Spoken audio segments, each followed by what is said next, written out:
তো আসসালামু আলাইকুম সবাইকে। চলে আসছি রসায়নের আরো একটি ক্লাস নিয়ে। তো আশা করি সবাই ভালো আছো।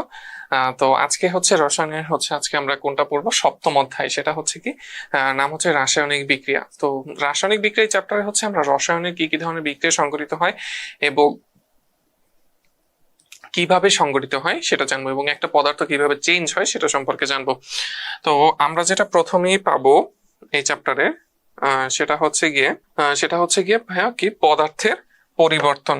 ঠিক আছে, সেটা হচ্ছে পদার্থের পরিবর্তন। তো একটা পদার্থ কিভাবে পরিবর্তিত হয়, একটা পদার্থ দুই ভাবে পরিবর্তিত হয়। একটা হচ্ছে ভৌত ভাবে, আর একটা হচ্ছে রাসায়নিক ভাবে। একটা হচ্ছে ভৌত আর একটা হচ্ছে রাসায়নিক। ঠিক আছে, তো একটা পদার্থ দুই ভাবে পরিবর্তিত হয়, একটা হচ্ছে ভৌত আর একটা হচ্ছে রাসায়নিক।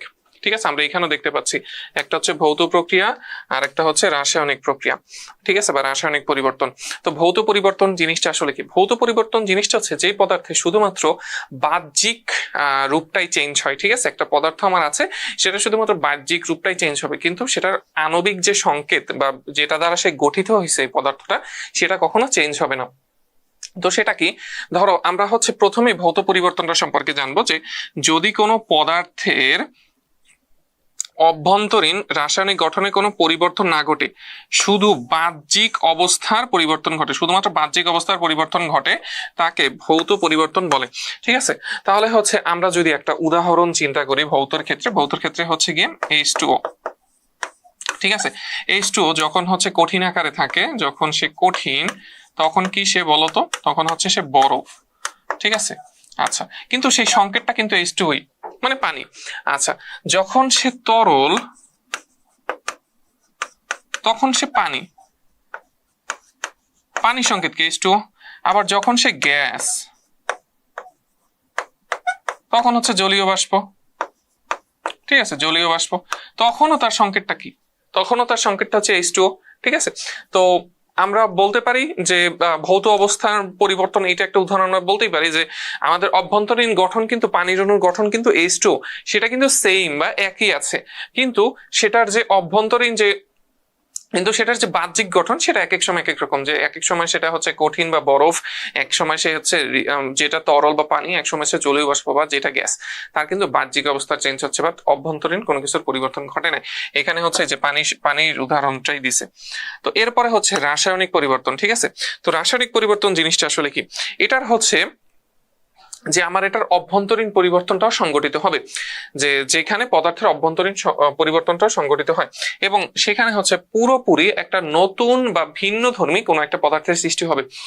যে কখনো কখনো দেখা যায় যে কোনো পদার্থের বাহ্যিক তাপমাত্রা বা চাপের পরিবর্তন করলে, কিংবা অন্য পদার্থের সংস্পর্শে আনলে, তা পরিবর্তিত হয়ে সম্পূর্ণ ভিন্ন ধর্মী নতুন পদার্থের পরিণত হয়। এ ধরনের পরিবর্তনকে রাসায়নিক পরিবর্তন বলে। ঠিক আছে, একেবারে সম্পূর্ণ ভিন্ন ধর্মী একটা পদার্থের পরিণত হয়, যে চাপ, তাপ বা ঘনমাত্রা যে কোনো একটা পরিবর্তনের ফলে। তো ধরো আমরা একটা রাসায়নিক পরিবর্তনের উদাহরণ দেখলাম, মিথেন। ঠিক আছে, তো মিথেন, এটার নাম হচ্ছে মিথেন। ঠিক আছে, এটার সংকেতটা আমরা দেখছি CH4। ঠিক আছে, এটার সংকেতটা আমরা দেখছি CH4। তো এটা যখন বাতাসের সংস্পর্শে আসে, তখন সেটা কার্বন ডাই অক্সাইড। আচ্ছা, মিথেন যখন আসে বাতাসের সংস্পর্শে, তখন সেটা কার্বন ডাই অক্সাইড, তারপরে গিয়ে জলীয় বাষ্প, পানির যে গ্যাসীয় অবস্থা সেটা, এবং তাপ শক্তি উৎপন্ন করে। ঠিক আছে, এবং সে কি তাপ শক্তি উৎপন্ন করে। তাহলে দেখো, ছিল আমার মিথেন, কিন্তু সেটা আমার রাসায়নিকভাবে পরিবর্তিত হয় যখন সে জলীয় বাষ্পের সংস্পর্শে আসছে, তখন কিন্তু সে কার্বন ডাই অক্সাইড, পানি ইত্যাদিতে পরিণত হয়ে গেছে। তাহলে আমাদের এইখানে কি অভ্যন্তরীণ পরিবর্তনটা সংঘটিত হয়েছে, এবং টোটালি একটা নতুন পদার্থের সৃষ্টি হয়েছে।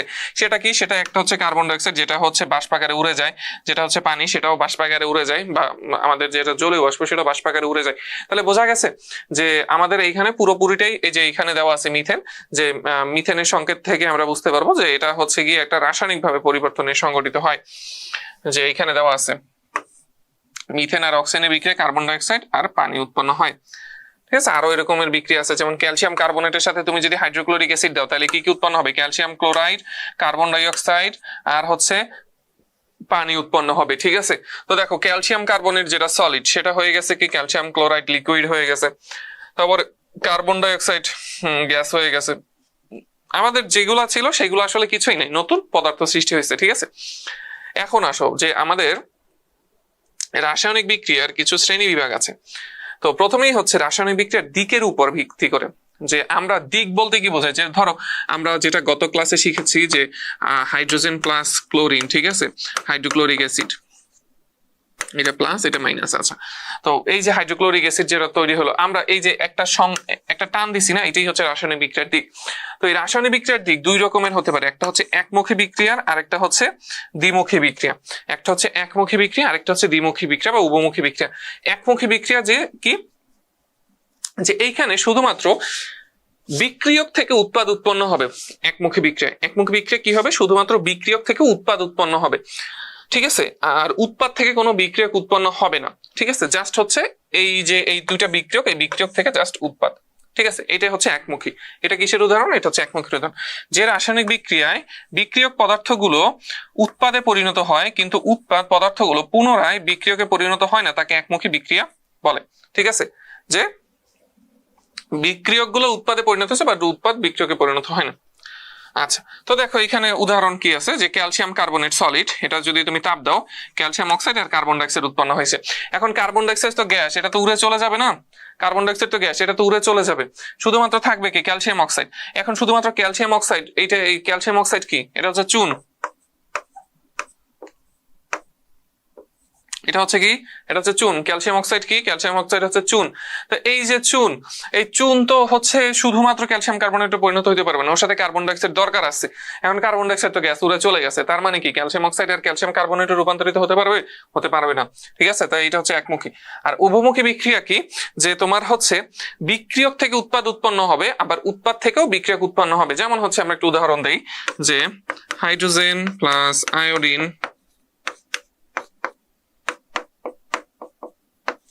ঠিক আছে, তো হাইড্রোজেন প্লাস আয়োডিন থেকে উৎপন্ন হয় আমার হাইড্রোজেন আয়োডাইড। আবার এই হাইড্রোজেন আয়োডাইড যদি তুমি ভাঙো, এখান থেকে আবার তুমি হাইড্রোজেন আর আয়োডিন পাবা। ঠিক আছে, যে হাইড্রোজেন প্লাস আয়োডিন সহযোগে হয় আমার হাইড্রোজেন আয়োডাইড। আর হাইড্রোজেন আয়োডাইডকে যদি ভাঙি, আমরা হচ্ছে হাইড্রোজেন আর আয়োডিন পাবো। তো দেখো, বিক্রিয়ক থেকে উৎপাদ উৎপন্ন হচ্ছে, আমাদের এই রিঅ্যাকশনটা দেয়ারই কোনো দরকার নেই, আমি বোঝানোর জন্য বুঝাইছি। শুধুমাত্র এই উপরের টুকু,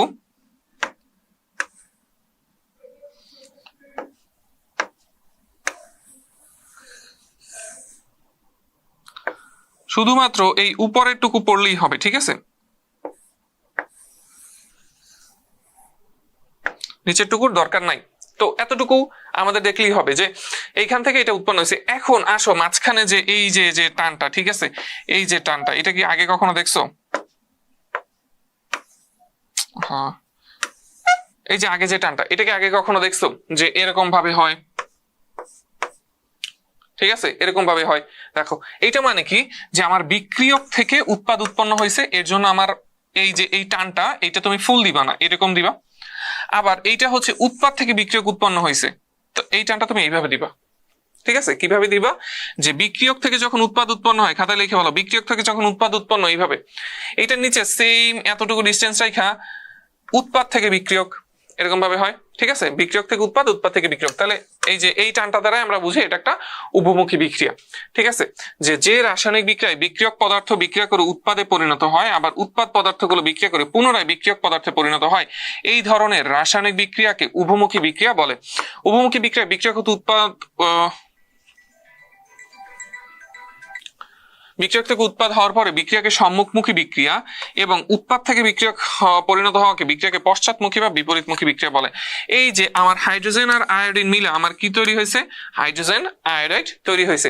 এইটা হচ্ছে সম্মুখমুখী বিক্রিয়া। যখন হচ্ছে বিক্রিয়ক থেকে উৎপাদ উৎপন্ন হয়। আবার যখন উৎপাদ থেকে বিক্রিয়ক উৎপন্ন হয়, উৎপাদ থেকে যখন আমার বিক্রিয়ক উৎপন্ন হয়, যখন এটা বিপরীত দিকে আসে, তখন সেটা নাম হয়ে যায়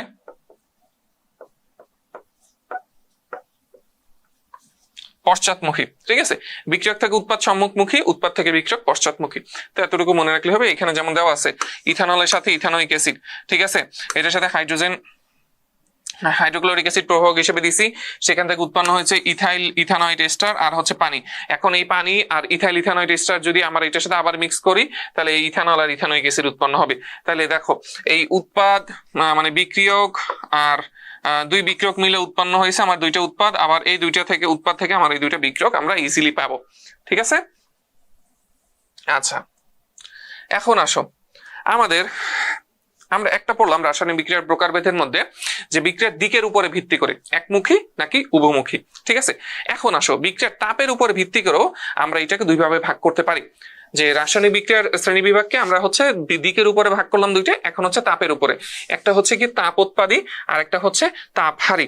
তাপ উৎপাদী মানে হচ্ছে যেখানে তাপের উৎপন্ন হয়, আর তাপহারী মানে হচ্ছে যেখানে তাপের শোষণ হয়। তো এই যে আমরা যে তাপটা উৎপন্ন হয়েছে বা তাপটা শোষণ হয়েছে সেটাকে আমরা ডেল এইচ দ্বারা প্রকাশ করি। এটা খাতায় লিখে ফেলো, ডেল এইচ দ্বারা আমরা প্রকাশ করি। এখন ডেল এইচ এর মান যদি আমার ঋণাত্মক বা নেগেটিভ হয়, ঋণাত্মক হয় তাহলে সেটা হবে তাপ উৎপাদী। ঠিক আছে, বইতে এইগুলাই আছে, আমি এখানে পড়াই দিচ্ছি, তোমাদের ইজি হয়ে যাবে। আর ডেল এইচ এর মান যদি ধনাত্মক বা পজিটিভ হয় তাহলে সেটা হবে তাপহারী বা তাপ শোষী। তাপহারী মানে যেখানে তাপের শোষণ ঘটে। ঠিক আছে, এটা মাথায় রাখতে হবে। তো যে বিক্রিয়া তাপের উৎপন্ন হয় সেটা তাপ উৎপাদী, আর যে বিক্রিয়া তাপহারী সেটা তাপের শোষণ ঘটে। তো এখানে দেখো জাস্ট আমরা সংজ্ঞাগুলো এখন পড়ে যাব। যে রাসায়নিক বিক্রিয়া তাপ উৎপন্ন হয় তাকে তাপ উৎপাদী বিক্রিয়া বলে। এই যে দেখো নাইট্রোজেন হাইড্রোজেন উৎপন্ন হয়েছে, আমার এই যে প্রভাবক এইগুলা ছিল উৎপন্ন হয়েছে +92 কিলোজুল। এখন এই যে +92 আছে এইটাকে আমরা হচ্ছে ডেল এইচ এর মাধ্যমে যখন প্রকাশ করব সেটা হচ্ছে এরকম ভাবে প্রকাশ করব -92 কিলোজুল, কজ এটা হচ্ছে কি তাপ উৎপাদী। এটা আমরা এখানে লিখেই দিছি। ঠিক আছে, ডেল এইচ এর মান এখানে নেগেটিভ হয়। আর তাপহারী বিক্রিয়া যেটা হয়, যে রাসায়নিক বিক্রিয়ায় তাপ শক্তির শোষণ ঘটে সেই রাসায়নিক বিক্রিয়াকে তাপহারী বা তাপ শোষী বিক্রিয়া বলে। যেখানে তাপের শোষণ ঘটে সেটাকে তাপহারী বা তাপ শোষী বিক্রিয়া বলে। তো দেখো এখানে ডেল এইচ এর মান কত, পজিটিভ, আর এইখানে কি ছিল নেগেটিভ। তাহলে পাইছো তাপহারী বিক্রিয়ায় ডেল এইচ এর মান ধনাত্মক, আর তাপ উৎপাদী বিক্রিয়ায় ডেল এইচ এর মান ঋণাত্মক। ওকে, এখানে কিছুই আর বোঝানো নাই। আচ্ছা এখন আসো ইলেকট্রন স্থানান্তরের উপরে ভিত্তি করে রাসায়নিক বিক্রিয়া বিভিন্ন টাইপ হতে পারে। ইলেকট্রন স্থানান্তরের উপরে ভিত্তি করে। ইলেকট্রন স্থানান্তর মানে একটা ইলেকট্রন এক পরমাণু থেকে অপর পরমাণুতে যাবে। ঠিক আছে, একটা ইলেকট্রন এক পরমাণু থেকে অপর পরমাণুতে যাবে। তো সেক্ষেত্রে প্রথমটাই হচ্ছে আমাদের রেডক্স বিক্রিয়া, আর সেকেন্ডটা হচ্ছে নন রেডক্স বিক্রিয়া। এখন রেডক্স বিক্রিয়া মানে হচ্ছে জারণ বিজারণ। ঠিক আছে, এখানে কিন্তু অনেক কিছু বোঝার আছে, আজকের ক্লাসটা কিন্তু অনেক বোঝার। আচ্ছা জারণ বিজারণ, তো এইটা হচ্ছে কি, এটা হচ্ছে রেডক্স বিক্রিয়া। রেডক্স বিক্রিয়া। ঠিক আছে, আচ্ছা তো জারণ বিজারণ যদি আমরা বুঝতে যাই, তো এখন কথা হচ্ছে এই রেডক্স মানে কি, আমরা যদি ইংলিশে এইভাবে লিখি রেডক্স, তো এই যে প্রথম যতটুকু অংশ আছে এটাকে বলা হয় রিডাকশন।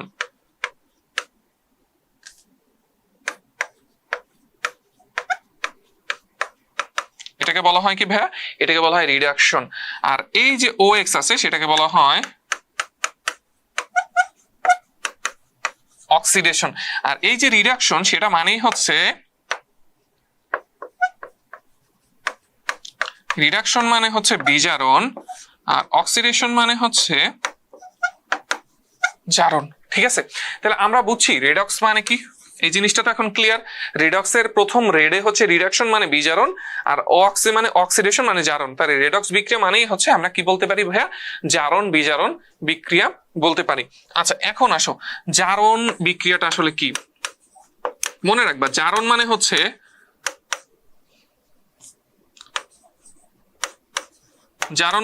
ছাড়ন, মানে ছেড়ে দেওয়া। তার মানে যেখানে ইলেকট্রন ত্যাগ হয়। ঠিক আছে, আর বিজারণ মানে হচ্ছে জারণের উল্টা, ইলেকট্রন গ্রহণ। ঠিক আছে, তো জারণ মানে হচ্ছে ছাড়ন মানে ইলেকট্রন ত্যাগ, আর বিজারণ মানে হচ্ছে গ্রহণ, সেটাখানে হচ্ছে ইলেকট্রনের গ্রহণ হয়। আচ্ছা তো জারণ, এখন আসো ইলেকট্রনের গ্রহণ বা ইলেকট্রনের ত্যাগ বলতে কি বুঝায়। তো ধরো আমরা এখানে সোডিয়াম আর ক্লোরিন দিলাম, এখানে উৎপন্ন হয়েছে সোডিয়াম ক্লোরাইড। এই একটা উদাহরণ থেকে আমরা সবকিছু বুঝতে পারবো। তো এইখানে আসলে কাহিনীটা কি হয়েছে দেখো, সোডিয়াম কি করবে, তো সোডিয়াম আসলে কি করবে দেখো, সোডিয়াম হচ্ছে একটা ইলেকট্রন ছেড়ে দিবে, ঠিক আছে, একটা ইলেকট্রন ছেড়ে দিবে। এইভাবে আমরা ইলেকট্রন মানে কোনো পরমাণু ইলেকট্রন ছেড়ে দেয়। তো এই যে ছেড়ে দেওয়ার ফলে কি হবে, সোডিয়াম এইখানে দেখো আমাদের মনে রাখতে হবে সবসময় কোনো একটা পরমাণুর জারণ সংখ্যা অথবা কোনো একটা অণুর জারণ সংখ্যা সবসময় শূন্য হয়, ঠিক আছে, জারণ সংখ্যা সবসময় শূন্য। এখন জারণ সংখ্যা আর বিজারণ সংখ্যা সেটাও আসতেছি। তো জারণ সংখ্যা সবসময় শূন্য হয়। তো শূন্য থেকে যখন ওই ইলেকট্রন একটা ত্যাগ করে দিচ্ছে, আমরা কি জানি ইলেকট্রনের মান বা আধান হচ্ছে কি ঋণাত্মক, আর প্রোটনের আধান বা চার্জ হচ্ছে ধনাত্মক। তো একটা ইলেকট্রন যদি ছেড়ে দেয় মানে আমরা একটা ঋণাত্মক জিনিস ছেড়ে দিচ্ছি, তার মানে কি একটা ধনাত্মক জিনিস আমাদের একটা বেশি হয়ে গেছে, কারণ আমরা কি জানি একটা পরমাণুতে ইলেকট্রন আর প্রোটনের পরিমাণ সেম থাকে। তো যখন একটা ইলেকট্রন তুমি ছেড়ে দিবা, সমান সংখ্যক ইলেকট্রন প্রোটন থাকে, যখন একটা ইলেকট্রন তুমি ছেড়ে দিবা বা একটা পরমাণু যখন ইলেকট্রন ছেড়ে দেয়, তার মানে কি সমান সংখ্যক প্রোটন এখন তো আর নাই, প্রোটন তো একটা বেশি হয়ে গেছে না, কারণ ইলেকট্রন একটা ছেড়ে দিচ্ছে অথবা ইলেকট্রন একটা কম হয়ে গেছে। তার মানে কি পজিটিভ চার্জ একটা বাড়বে। তো যখনই হচ্ছে কোনো কিছুর ইলেকট্রন ত্যাগ ঘটে, দ্যাট মিনস ইলেকট্রন ত্যাগ মানে কি বলতো ভাইয়া, ইলেকট্রন ত্যাগ মানে এই যে জারণ, ঠিক আছে, ইলেকট্রন ত্যাগ মানে কি জারণ, ঠিক আছে। তাহলে এই যে সোডিয়ামের কি করছে জারণ, এবং ওর চার্জটা হয়ে গেছে পজিটিভ, ঠিক আছে। আবার ক্লোরিন এই যে সোডিয়াম যে ইলেকট্রনটা ছাইড়ে দিয়েছে সেই ইলেকট্রনটা গ্রহণ করছে, গ্রহণ কইরা দেখো ক্লোরিন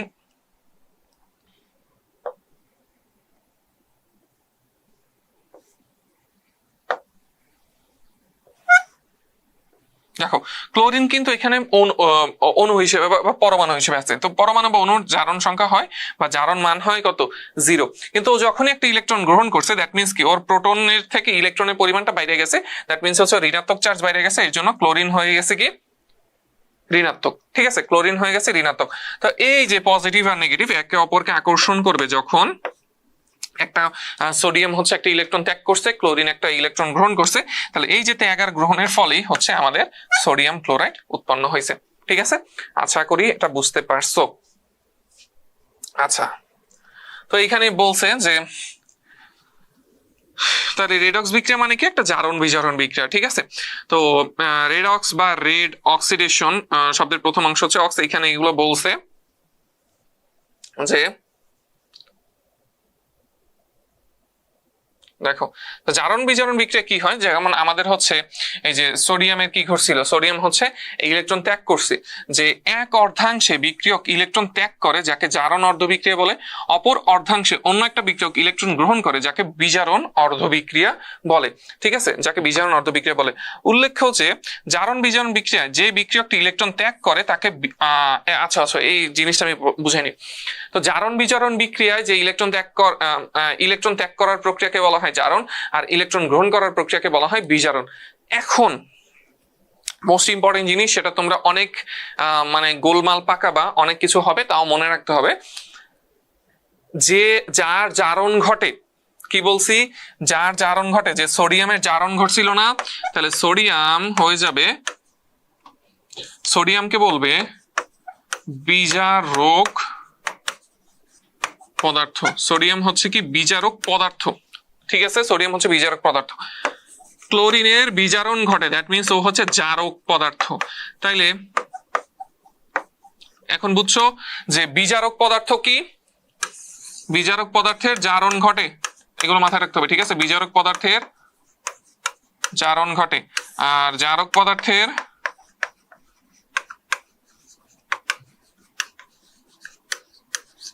জারক পদার্থের বিজারণ ঘটে।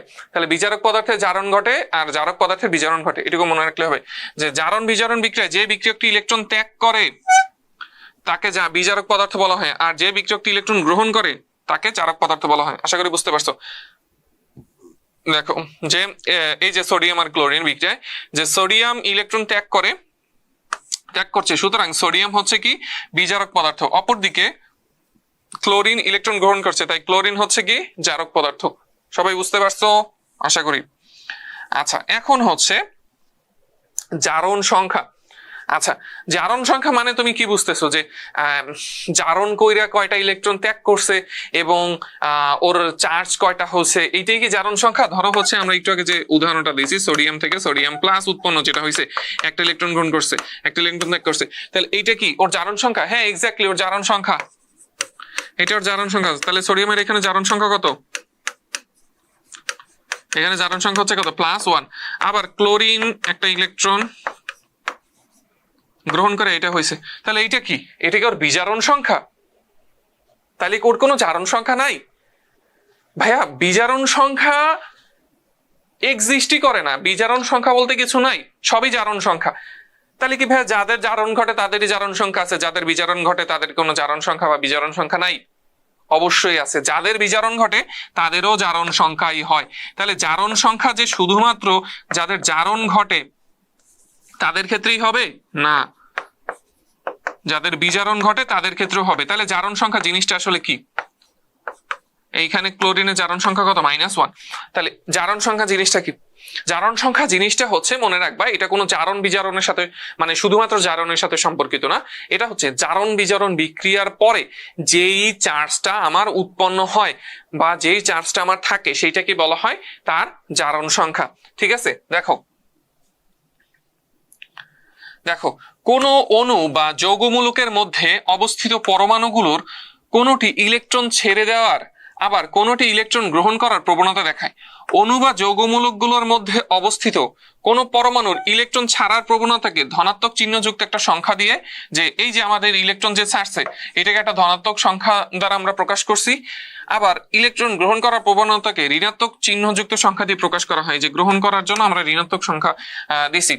তো অণু বা যৌগমূলকের মধ্যে অবস্থিত কোন পরমাণুর এই ধনাত্মক বা ঋণাত্মক চিহ্নযুক্ত সংখ্যা কি তার জারণ সংখ্যা বলে। যে আমাদের পজিটিভ বা নেগেটিভ যেটাই থাকুক না কেন, জারণ বিজারণ বিক্রিয়ার ফলে যেই আমাদের চার্জটা উৎপন্ন হয়েছে সেটা ধনাত্মক হোক আর ঋণাত্মক হোক, সেটাকে আমরা বলবো কি?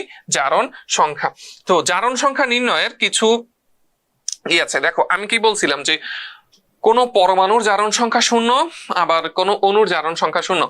যেমন সোডিয়াম, ম্যাগনেসিয়াম, আয়রন ইত্যাদিতে সংশ্লিষ্ট পরমাণুর জারণ সংখ্যা 0 ধরা হয়। আবার একই পরমাণু দিয়ে গঠিত যে অণুগুলো, যেমন হচ্ছে হাইড্রোজেন, এটা কি একটা অণু, অথবা অক্সিজেন, এখানে দুইটা পরমাণু মানে কিন্তু একটা অণু। এই যে অণু যেগুলো থাকে, যেগুলোর কোনো চার্জ টার্জ নাই, সেগুলোর জারণ সংখ্যা কত ধরা হয়? 0। ঠিক আছে, তো এইখানে একটা জারণ সংখ্যার চার্ট আছে, এই চার্টটা হচ্ছে তোমাদের পড়া। তো আমি একটু পড়াই দিই। দেখো কি হয়েছে, যে ধাতু সময়ের জারণ সংখ্যা ধনাত্মক এবং অধাতু সময়ের জারণ সংখ্যা তোমার ঋণাত্মক ধরা হয়। ঠিক আছে, ধাতুর জারণ সংখ্যা কত ধরবো? ধনাত্মক। যেমন হচ্ছে সোডিয়ামকে একটা, ভাইয়া বলো তো, সোডিয়াম একটা ধাতু,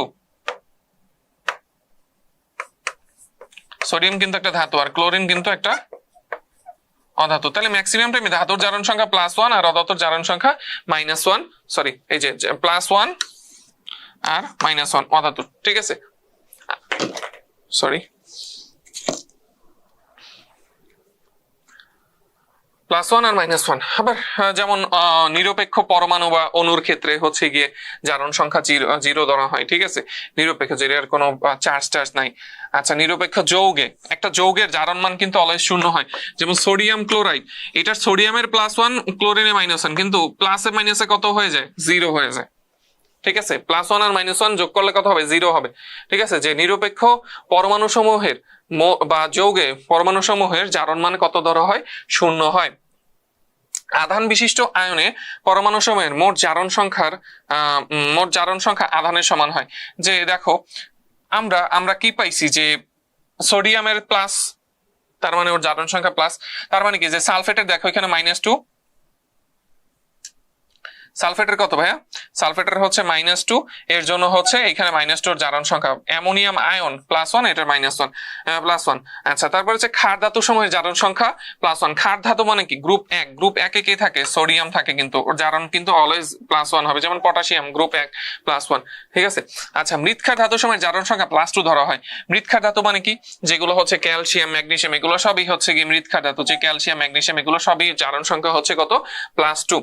ধাতব হ্যালাইড এগুলোতে হচ্ছে গিয়ে হ্যালোজেনের জারণ সংখ্যা -1 হয়, যে ধাতুর সাথে যে হ্যালোজেন যৌগগুলো হয়, যেমন হচ্ছে সোডিয়াম ক্লোরাইড, এখানে ক্লোরিনের জারণ মান কত -1, ধাতব হ্যালাইডে হয় -1। তো আমি হচ্ছে পড়াই দিচ্ছি, এগুলো হচ্ছে তোমাদের মনে থাকবে না, তোমরা হচ্ছে বাসায় পড়বা, বেশি বেশি এটা পড়লে মনে থাকবে আশা করি।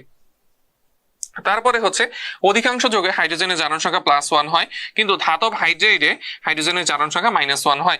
যেমন হচ্ছে অ্যামোনিয়াতে হাইড্রোজেনের জারণ সংখ্যা কিন্তু মাইনাস, ঠিক আছে, সরি, হাইড্রোজেনের জারণ সংখ্যা প্লাস, কজ এটা হচ্ছে অধাতুর ক্ষেত্রে হয়, অধাতব হাইড্রেটে।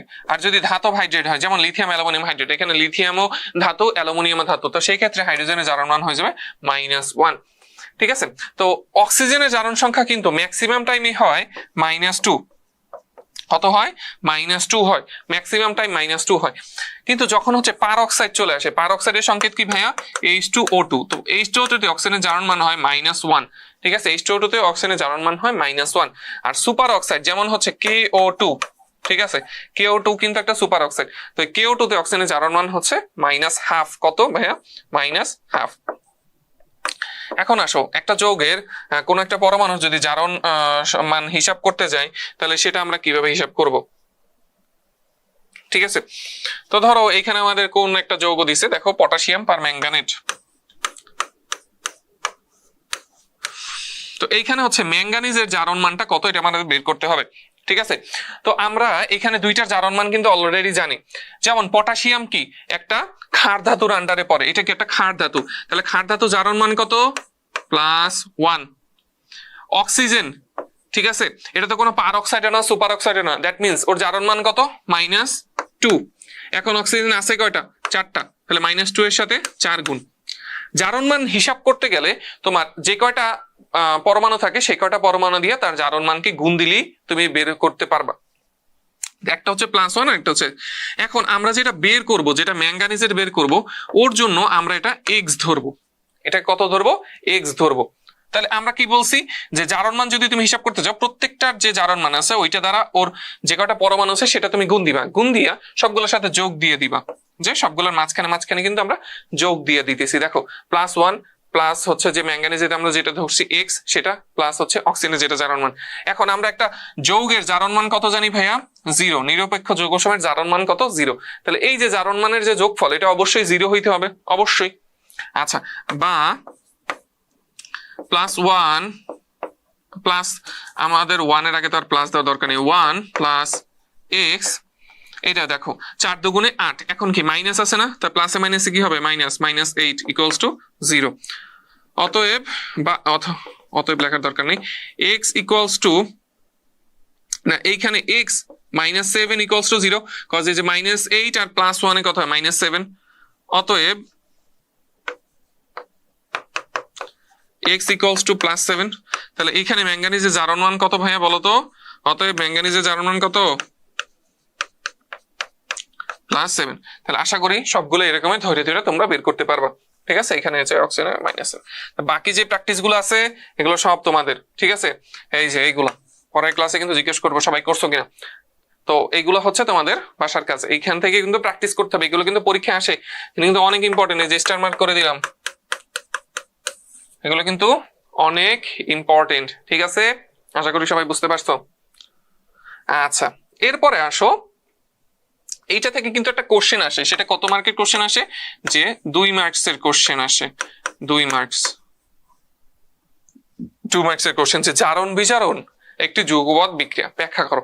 আচ্ছা, যুগপৎ মানে আসলে কি, এই জিনিসটাকে বুঝতে হবে, তাইলে তুমি বুঝবা, তাহলে তুমি নিজেই ব্যাখ্যা করতে পারবা। যুগপৎ, যুগপৎ মানে হচ্ছে একসাথে, অথবা যদি সহজ বাংলায় বলতে চাও, একটা ছাড়া আরেকটি হয় না,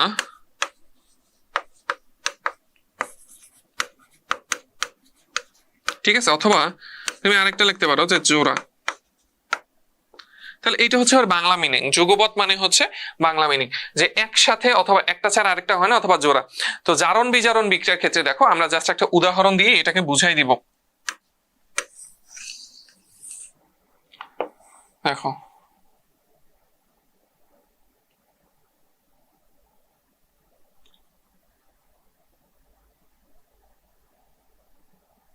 আচ্ছা,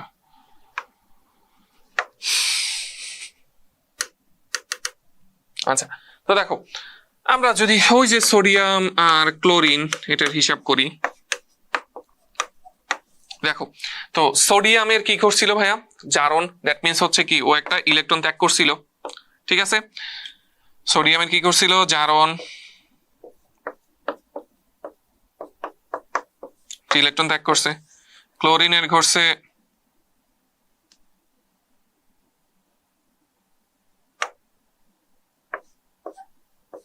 বিজারণ, একটা ইলেকট্রন গ্রহণ করছে, ঠিক আছে। ক্লোরিনে ঘটছে বিজারণ, একটা ইলেকট্রন গ্রহণ করছে। তো দেখো সোডিয়াম যে ইলেকট্রনটা ত্যাগ করছে এটার ফলে ওর জারণ ঘটছে, এটা সত্যি। আবার ক্লোরিন যে একটা ইলেকট্রন গ্রহণ করছে এতে ওর বিজারণ ঘটছে, এটাও সত্যি।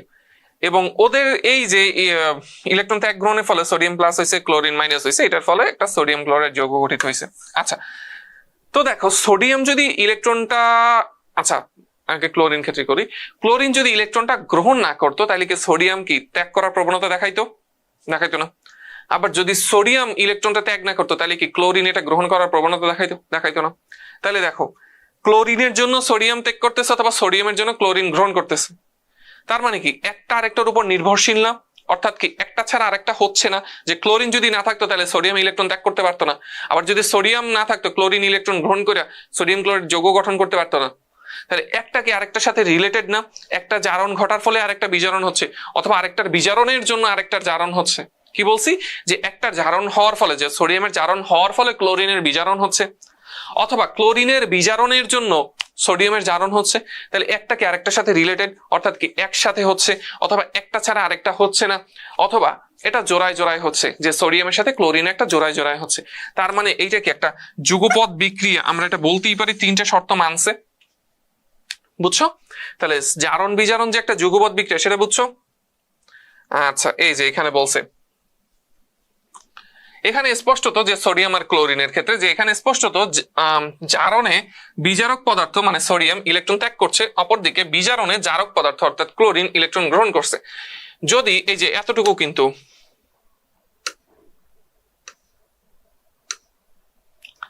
যদি জারক পদার্থ ক্লোরিন ইলেকট্রন গ্রহণ না করত তাহলে বিজারক পদার্থ সোডিয়াম কিন্তু ইলেকট্রন দান করতে পারতো না। তো বুঝছো, এটা বুঝছো? কাজেই বলা যায় জারণ যখনই ঘটবে সাথে সাথে সেখানে বিজারণও ঘটবে, অর্থাৎ জারণ বিজারণ একটা যুগপৎ বিক্রিয়া। জারণ বিজারণ কি একটা যুগপৎ বিক্রিয়া। আচ্ছা, আচ্ছা, তো এখন এখানে কিছু কিছু বিক্রিয়া আছে। তো বেশ কিছু বিক্রিয়া আছে যেখানে জারণ বিজারণ বিক্রিয়া ঘটে। তো সেগুলো হচ্ছে, প্রথমটা হচ্ছে সংযোজন বিক্রিয়া, একটা হচ্ছে বিয়োজন বিক্রিয়া, একটা হচ্ছে প্রতিস্থাপন বিক্রিয়া, আর একটা হচ্ছে দহন বিক্রিয়া।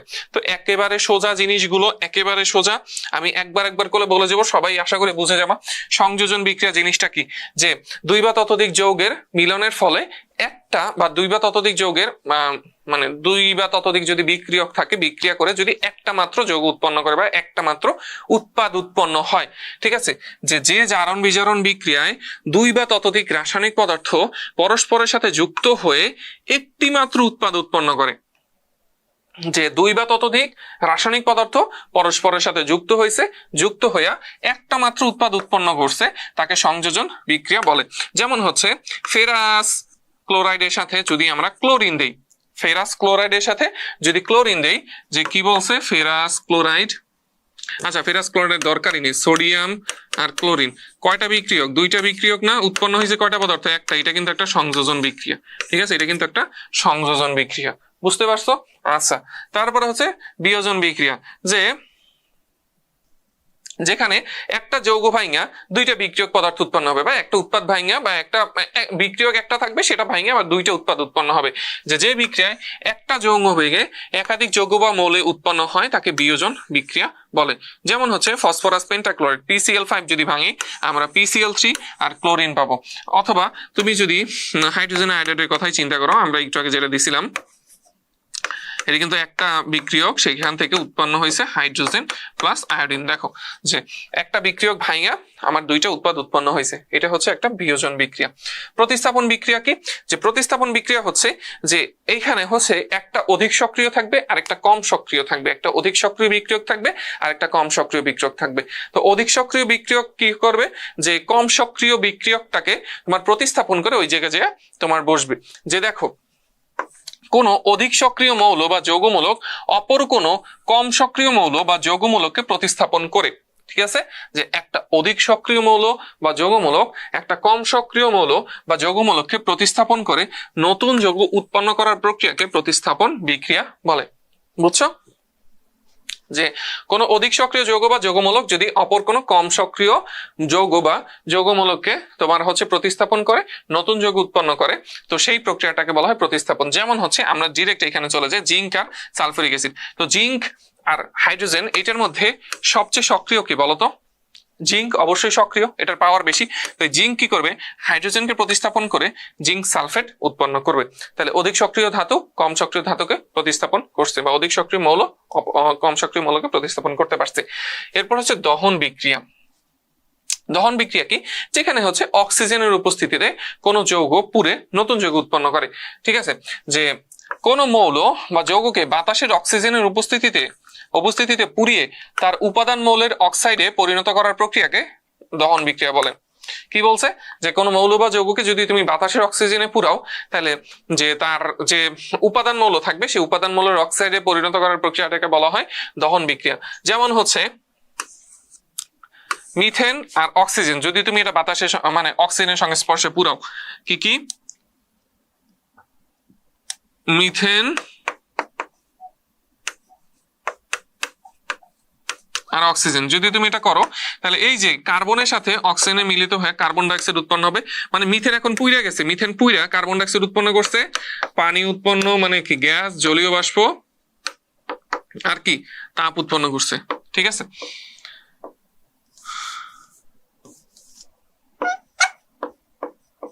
তাপ উৎপন্ন করছে। তাহলে দেখো মিথেন পুইরা কি কি উৎপন্ন করছে, কার্বন ডাইঅক্সাইড গ্যাস, পানি গ্যাস আর তাপ উৎপন্ন করছে। কার্বন ডাইঅক্সাইড গ্যাস, পানি গ্যাস আর তাপ উৎপন্ন করছে। ঠিক আছে, আচ্ছা, তো আশা করি বুঝতে পারছো। এরপরে হচ্ছে নন রেডক্স বিক্রিয়া। এতক্ষণ আমরা কিন্তু পড়ছি রেডক্স বিক্রিয়া পড়ছি, কিন্তু রেডক্স বিক্রিয়ার মধ্যে এতগুলো চলে আসছে। এখন আসো নন রেডক্স বিক্রিয়া কি। নন রেডক্স মানে কি? নন মানে কি নাই, তাহলে নন রেডক্স মানে কি? যেখানে কোনো জারণ বিজারণ ঘটে না। তো যেসব বিক্রিয়ায় কোনো ইলেকট্রনের আদান প্রদান বা গ্রহণ বা ত্যাগ হয় না, সেখানেই সেটাই হচ্ছে নন রেডক্স বিক্রিয়া, যে যেখানে ইলেকট্রনের আদান প্রদান ঘটে না। তো এ ধরনের রাসায়নিক বিক্রিয়াকে নন রেডক্স বিক্রিয়া বলে। এ ধরনের বিক্রিয়া যেহেতু ইলেকট্রনের আদান প্রদান ঘটে না, সুতরাং বিক্রিয়ার কোনো পরমাণুর জারণ সংখ্যা বৃদ্ধি বা হ্রাস ঘটে না। অর্থাৎ কি, বিক্রিয়ার আগেও পরমাণুর যে জারণ সংখ্যা ছিল, বিক্রিয়ার পরেও সেখানেও জারণ থাকবে। ঠিক আছে, জারণ মান সেমই থাকবে। তো ধরো প্রশমন বিক্রিয়া, আরেকটা হচ্ছে অদক্ষেপণ বিক্রিয়া। প্রশমন বিক্রিয়া কি? যে প্রশমন বিক্রিয়া মানে কি? প্রশমন জিনিসটা আসলে কি? প্রশমন মানে হচ্ছে নিউট্রাল। যারা হচ্ছে বাইক অথবা গাড়ি সম্পর্কে একটু ভালো আইডিয়া রাখো, নিউট্রাল মানে কি? যখন নিউট্রালে থাকবে তখন গাড়ি বা বাইক যেটাই থাকুক না কেন সেটা সামনে আগাবে না। অর্থাৎ প্রশমন মানে হচ্ছে যে আগে পিছে কিছু নাই, আমি হচ্ছে নিউট্রাল, আমার দ্বারা কিছুই হবে না। যে আমি এটা কোনো যদি এটা যোগের ক্ষেত্রে চিন্তা করো, এটা কোনো অ্যাসিড না, এটা কোনো ক্ষার না, এটা কোথাও রাখলে এটা কোনো ক্ষতি করবে না, এটা থাকলেও ক্ষতি হবে না, না থাকলেও ক্ষতি হবে না, এটা হচ্ছে প্রশমন। তো প্রশমন কি? পানি।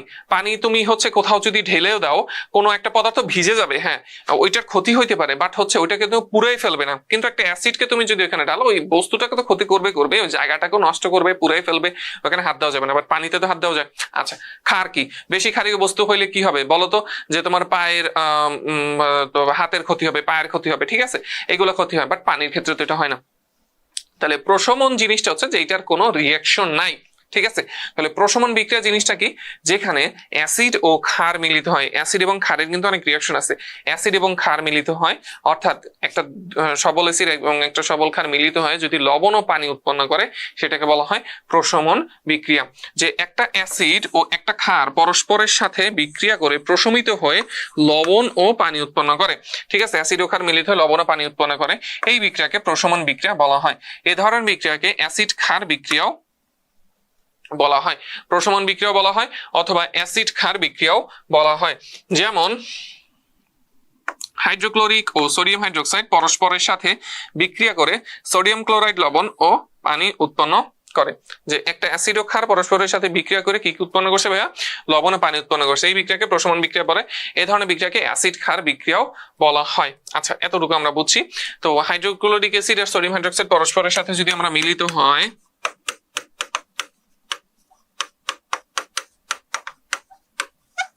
লবণ আর পানি উৎপন্ন করবে। ঠিক আছে, লবণ ও পানি উৎপন্ন করে। ঠিক আছে, হাইড্রোক্লোরিক অ্যাসিড ও সোডিয়াম হাইড্রোক্সাইড উৎপন্ন করে, তো এটাকে লবণ ও পানি উৎপন্ন হয়।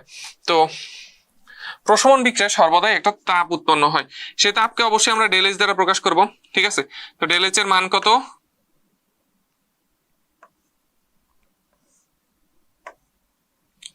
-57.34 কিলোজুল। ঠিক আছে, সেই ডেল এইচ এর মান কত? -57.34 কিলোজুল। এটাই হচ্ছে প্রশমন তাপের মান, এবং এটাই হচ্ছে একটা প্রশমন বিক্রিয়ার তাপের মান এটাই। এবং এটা যদি সবল অ্যাসিড সবল ক্ষার হয়, তাহলে সবল অ্যাসিড সবল ক্ষারের বেলায় যে এই প্রশমন তাপটা অলওয়েজ স্ট্যান্ডার্ড। কিন্তু যদি অ্যাসিডটা একটু বেশি দুর্বল হয়, ক্ষারটা যদি বেশি তীব্র হয়, সেই ক্ষেত্রে প্রশমন তাপের মানটা একটু ভ্যারি করে। বাট তোমাদের এই 9-10 এটা নাই। ঠিক আছে, ইন্টারভিউ উঠে এটা পাবা। তো 1 মোল পানি উৎপন্ন করতে যে পরিমাণ তাপ উৎপন্ন হয় তাকে প্রশমন তাপ বলে। যে 1 মোল পানি উৎপন্ন করতে তোমার হচ্ছে 57.34 কিলোজুল তাপ উৎপন্ন হয়। ঠিক আছে, এরপরে হচ্ছে অদক্ষেপণ বিক্রিয়া। অদক্ষেপণ জিনিসটা হচ্ছে তলানি।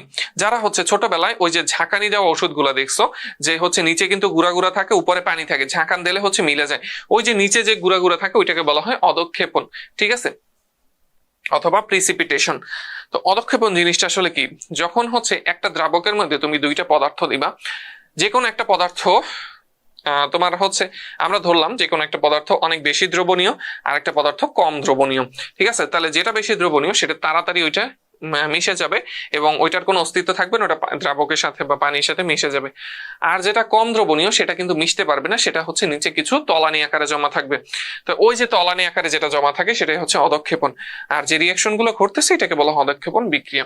যে একই দ্রাবকে যদি তুমি দুইটা যৌগ মিশ্রিত করো, দুইটা যৌগ মিশ্রিত করলে তারা পরস্পরের সাথে বিক্রিয়া করে যে উৎপাদগুলো উৎপন্ন করে, তাদের মধ্যে কোনোটি যদি ওই দ্রাবকে অদ্রবণীয় বা খুব কম পরিমাণে দ্রবণীয় হয়, তাকে বিক্রিয়া পাত্রের তলায় কঠিন অবস্থায় তলানি হিসেবে দেখা যায়। এই তলানিকে অদক্ষেপ বলে।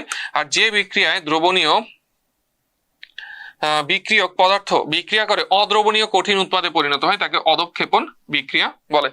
যে বিক্রিয়ায় দ্রবণীয় বিক্রিয়ক, যে বিক্রিয়কটা আমার দ্রবণীয়, সেটা বিক্রিয়া করে অদ্রবণীয় কঠিন উৎপাদে পরিণত হয়।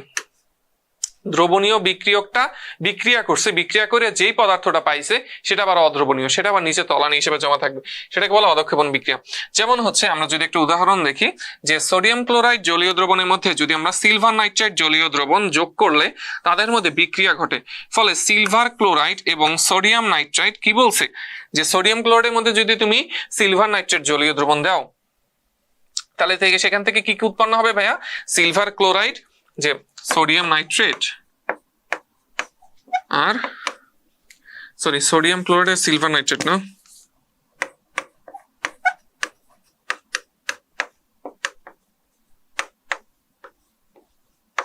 উৎপন্ন হবে কি সিলভার ক্লোরাইড আর সোডিয়াম নাইট্রেট। তাহলে এই দুইটা উৎপন্ন হয়েছে। তো এই যে সিলভার ক্লোরাইড যেটা উৎপন্ন হয়েছে, আচ্ছা প্রথমে আমরা যদি সোডিয়াম নাইট্রেটের কথা উৎপন্ন করি, যে সোডিয়াম নাইট্রেট উৎপন্ন হয়েছে সেই সোডিয়াম নাইট্রেটটার দ্রবণীয়তা কিন্তু বেশি, সেটা কিন্তু পানিতে তাড়াতাড়ি দ্রবণীয় বা দ্রবীভূত হয়ে যাবে। কিন্তু পানিতে সিলভার ক্লোরাইডের দ্রবণীয় অত্যন্ত কম বলে তা বিক্রিয়ার পর ওই পাত্রের তলায় অদক্ষেপ হিসেবে জমা হবে। এই যে নিচে যে টানটা দেয়, এই বরাবর যে টান দেয়, এটি হচ্ছে অদক্ষেপণের সাইন। তাহলে সোডিয়াম নাইট্রেট তাড়াতাড়ি তোমার হচ্ছে মিশে যাবে, বাট হচ্ছে সিলভার ক্লোরাইড মিশবে না, সেটা পাত্রের তলানি হিসেবে জমা থাকবে। আর এই যে রিয়াকশনটার মাধ্যমে এটা জমা হচ্ছে এটাকে বলা হয় অদক্ষেপণ বিক্রিয়া। ঠিক আছে, আচ্ছা তো আজকের ক্লাসটা এই পর্যন্তই। নেক্সট ক্লাসে হচ্ছে কি আমরা বিশেষ ধরনের রাসায়নিক বিক্রিয়া থেকে শুরু করব। তো সবাই সে পর্যন্ত সুস্থ থাকো, সবার জন্য দোয়া রইল অনেক। সবাইকে আসসালাম।